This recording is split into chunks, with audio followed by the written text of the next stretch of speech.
I love Star Wars. I love its characters, I love its worlds, I love its story. I hate the sequels. I love its battles and I love its Okay, that's gonna be a problem. Even though I wasn't a Star Wars fan as a kid, the moment I got interested in the franchise, I practically couldn't escape. It hooked me into its massive universe and I just let myself be. When my friends ask to me where do I start with the Star Wars, it's a question I always struggle to answer because honestly, I could just easily say Under isn't just my favorite Star Wars media, it's my favorite series of all time. However, even with that said, it's a show that I feel I can't recommend, at least not unless you already watch a bunch of Star Wars movies or series, or have someone next to you who can explain what you're seeing. Without that, even though the show is really good, for someone with zero Star Wars knowledge, it can end up being confusing or even boring. That's when an idea pops into my mind. How did I become a Star Wars fan? As strange as it might sound, it wasn't because of the movies, or the shows, or the novels. The reason Star Wars is one of my favorite franchises today is thanks to Now, release your anger. the Star Wars video games are the perfect introduction to this huge universe. Unlike the movies, shows, comics, and other media, the video game can be enjoyed even if you know nothing about Star Wars. There are exceptions, sure, but that's usually the case. I mean, you can't try Soul Calibur before playing Tony Hawk Pro Skater, that's for sure. But this is the ultimate test whether Star Wars grabs you or not. Back then, I tried a bunch of Star Wars games, but the one that hooked me into this massive universe was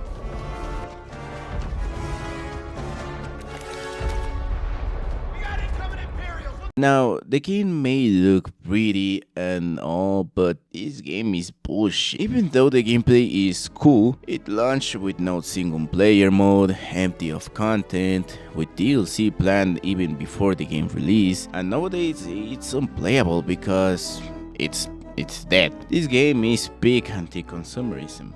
Its greatest achievement is that it introduced me to Star Wars, and especially to the saga of If there's something I love about Star Wars, it's the battles.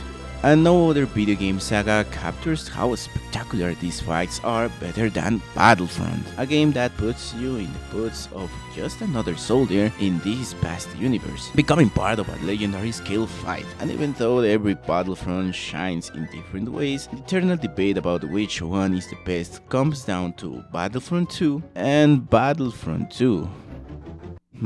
Yeah, this franchise has never seen a tree. Welcome to the club. And while both are amazing, like really amazing, for me there is one game that I think is better than both. It's more ambitious, more impressive, and more innovative. Yes, I'm talking about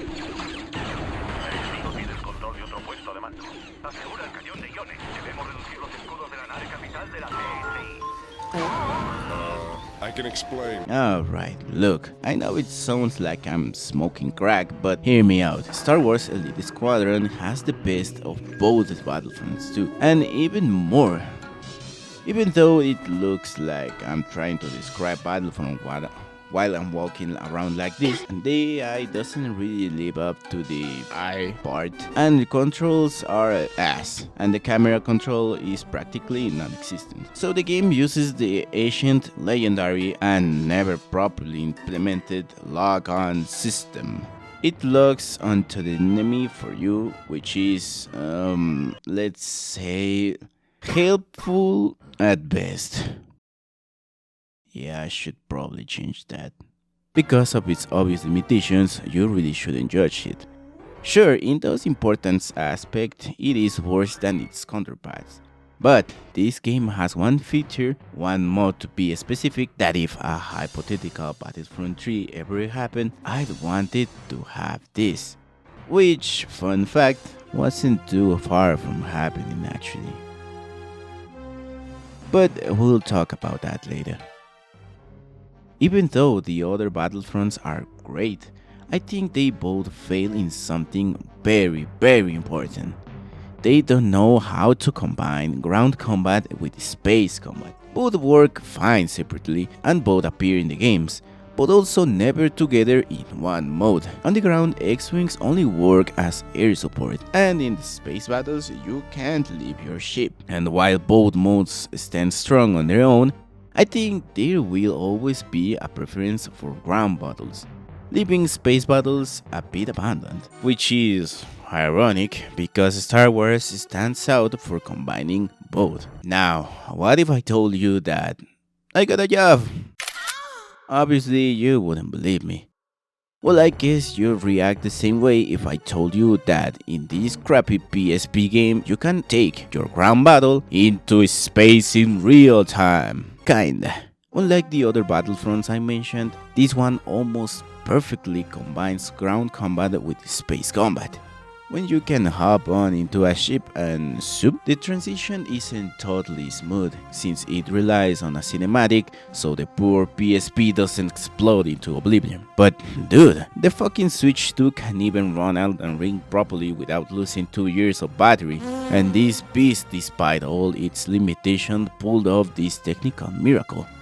But that's not all. The mode where this mechanic takes place is Capital Supremacy. If you played EA's Battlefront 2 before, this mode will sound familiar. A large-scale battle where the goal is to capture command posts, attack the enemy capital ship, and destroy it. While they are similar, the key difference is that EA's Battlefront 2 destroying the capital ship is the main objective, but the PSP Battlefront destroying the ship is completely optional.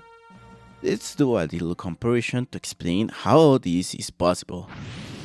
Attention cool Danny lover, I'm gonna tell you the main difference between these two Battlefronts, with the most important, how they function. In EA's version, the mode is divided in two phases: capture points on the ground and then assault the capital ship. Everyone participates in both phases, and if you fail the main objective, destroying the ship's core, you are sent back to phase 1, and you're always in the ground. You never use ships. Meanwhile, in PSP versions, there are no phases, and the only objective is drain the enemy's reinforcements. It's actually a giant-scale deathmatch. So you might be thinking, what's the point of destroying the capital ship then? Well, unlike Call of Duty deathmatches where you just have to reach 50 kills, here is not a 50 kill match, it's an 800 match. And while you can win by going full Rambo and sucking all the cocks you see, Keep it up. Just like the simulation. the most optimal way to win is to destroy the main capital ship, which gives you 700 kills instantly. This can completely turn the tide of the match, sometimes even letting you make a comeback. So yeah, the winner here is basically whoever commits the biggest acts of terrorism. So that's it, just go full Osama Classic on the capital ship and GG's, right? Intensify forward power!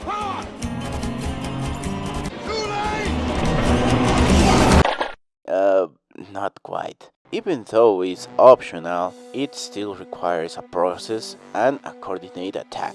First of all, the ship has a shield, so if you were planning to crash into them, forget it. I really need to stop making these jokes, this is why I'm shadow banned. There are two ways to disable the shield: in space by shooting the ship's weak points, or in the ground by capturing a command post that has an orbital cannon capable of disabling it. From the start of the battle, you can choose between fighting in space or on the ground, both having important roles. Once the shield is down, now you can deal real damage to the ship. And no, that doesn't mean that... Oh, come on, what's wrong with you guys? You are too festive. Anyway, even if you try this, the damage will be minimal. That's where the phase 2 comes in, the coordinated attack. In Battlefront there are many types of ships, but one that always stands out is the gunship.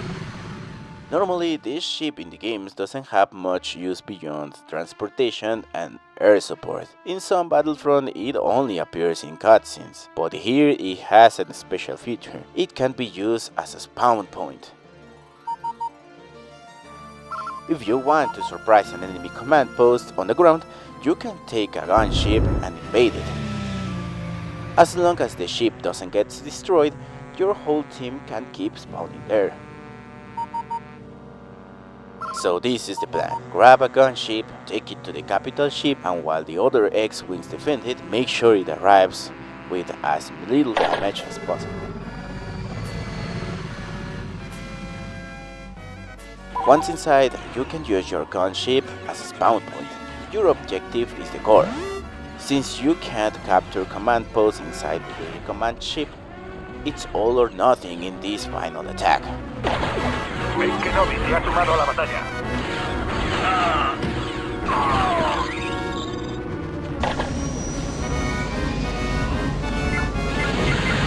Casa, justo detrás de ti. Abajo el Imperio. Misiones. Debemos reducir los escudos de la nave capital imperial. Destruye el núcleo del reactor para acabar con la nave. Ben Kenobi se ha sumado a la batalla. Nice shot. All you have to do is to escape because the ship is about to blow up. Take an escape pod or go ahead to the hangar, steal a ship, and flay your way out of there.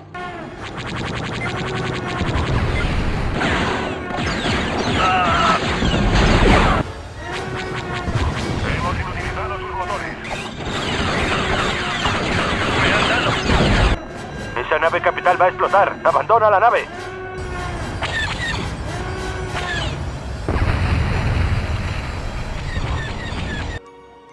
La nave capital enemiga ha sido destruida.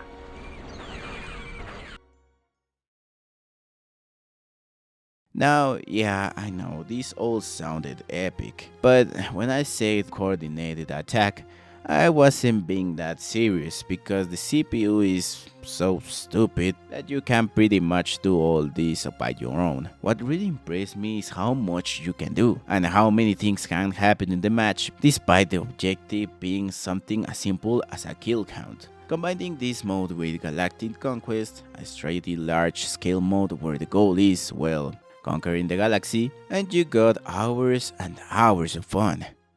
Now, imagine this. Imagine an hypothetical Battlefront 3 with the huge scale battles, seamless transitions between land and space, capital ships destructions, online galactic conquest, all with all three eras, private lobbies to fight with your friends, crossplay. Imagine all of this with the power of current gen consoles. It would be beautiful. However, what would I say if I told you that something very similar almost happened?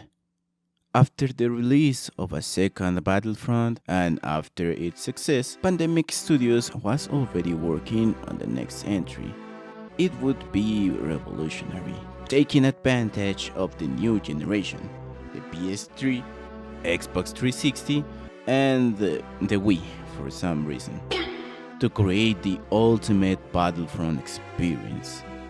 Unfortunately, that never happened. Pandemic sadly closed in 2009, and even though Free Radical Design nearly finished the project because of a license issue which I imagine had something to do with the branches of a fictional empire by a real empire, the game never saw the light of day.